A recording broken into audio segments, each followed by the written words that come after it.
परंतु अत्यंत निर्लज्ज बाई आहे की माननीय मुख्यमंत्रींना सांगावं लागलं की राजीनामा द्या।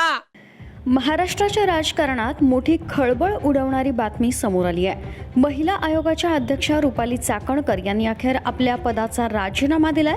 शुक्रवारी उशिरा रात्री त्यांनी आपला राजीनामा उपमुख्यमंत्री सुनेत्रा पवार यांच्याकडे सुपूर्द केला। अशोक खरात प्रकरणावरून वाढत चाललेल्या टीका आणि आरोपांच्या पार्श्वभूमीवर हा मोठा निर्णय घेतल्याचं बोललं जात आहे। राजीनाम्यानंतर चाकणकर यांनी आपल्यावर झालेले सर्व आरोप फेटाळून लावत आरोप करणाऱ्यांवर कायदेशीर कारवाईचा इशाराही दिलाय। मात्र राजीनाम्यानंतरही वाद थांबला नाही। रुपाली पाटील यांनी फेसबुकवर अत्यंत आक्रमक शब्दात प्रतिक्रिया देत चाकणकर यांच्यावर निशाणा साधलाय। त्या म्हणाल्या, नीच वृत्तीची बाई म्हणते वैयक्तिक कारणानं राजीनामा देत आहे। वैयक्तिक कारणानं तेही हसत हसत वा भाई वा, अगं लाज वाटली पाहिजे। इथं महाराष्ट्र आया भगिनींच्या सुरक्षेसाठी लढतात आणि ही हसत राजीनामा देते। तसंच त्यांनी मागणी केली आहे, राजीनामा झाल्यानं आता रुपाली चाकणकर व भोंदू बाबा महिला अत्याचारात सहभागी असलेल्या लोकांना तातडीनं अटक झाली पाहिजे।